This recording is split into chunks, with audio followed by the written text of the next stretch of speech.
जी बिल्कुल, 90 रोज़ के अंदर इलेक्शन करवाने का ये शेड्यूल है और गुज़श्ता रोज़ सदर की जानिब से ये 30 अप्रैल को इंतखाबात करवाने की जो डेट दे दी गई है, उसके बाद जो है दीगर शहरों की तरह पत्तों की तहसील में भी जो है वो तैयारियां जो है वो पकड़ ली गई हैं। तहसील में जो रुकने पंजाब असम्बली के सीट्स पर खड़े उम्मीदवारान हैं, उन्होंने जो है वो अपनी मुलाकातों का सिलसिला तेज़ कर दिया है। इस हवाले से गुफ्तगू कर लेते हैं, मेरे साथ मौजूद हैं पत्तों की तहसील से उम्मीदवार पंजाब असम्बली जनाब राना सिकंदर याद खान साहब।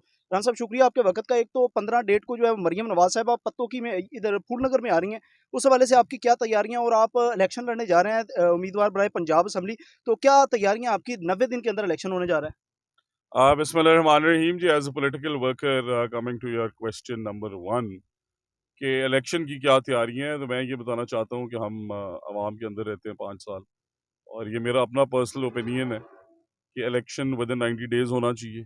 कॉन्स्टिट्यूशन को ब्रेक नहीं होना चाहिए। जितने भी इश्यूज हैं अवाम के अंदर जाकर रिजॉल्व करें। अवाम से डरने वाला आदमी कभी सियासतदान नहीं कहला सकता।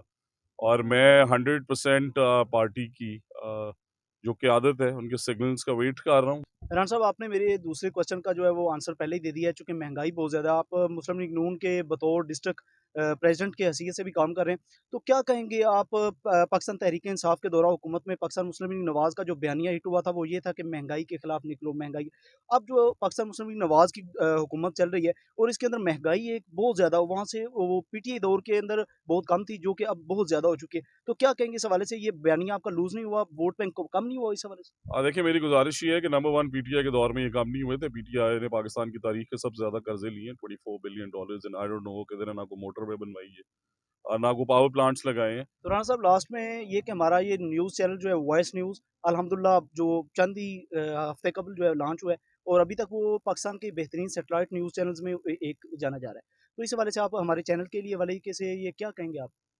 मैं तो ये आपको और आपकी सारी टीम को शाबाश देना चाहता हूँ कि थैंक यू। आपने हर उस इशू पे, वो जेंडर बेस्ड है, वो बच्चों से ज्यादती के इश्यूज हैं, वो माइनॉरिटी से ज्यादतियाँ, खवातीन से अगर किसी बंदे ने कोई ज्यादती की है या उसकी बात नहीं सुनी जा रही, सफाई के मामलात, करप्शन के खिलाफ आवाज आप ये कलम जो है, इसकी बड़ी रिस्पॉन्सिबिलिटीज है और मैं बड़ी कदर करता हूँ। अल्लाह ताला आपको अजर दे, आपके चैनल को और कामयाबी दे, और मैं as a youngster of this district हमेशा अकाउंटेबल रहूँगा अपने एक्शंस के लिए भी, और ट्रांसपेरेंट रहूँगा। हमारा नस्बुल ऐन ईमानदारी और खिदमत है, और वो हम ईमानदारी से करते रहें। Thank you so much Rana Sikandar याद साहब। जी बिल्कुल, आपने गुफ्तगू सुनी आपकी।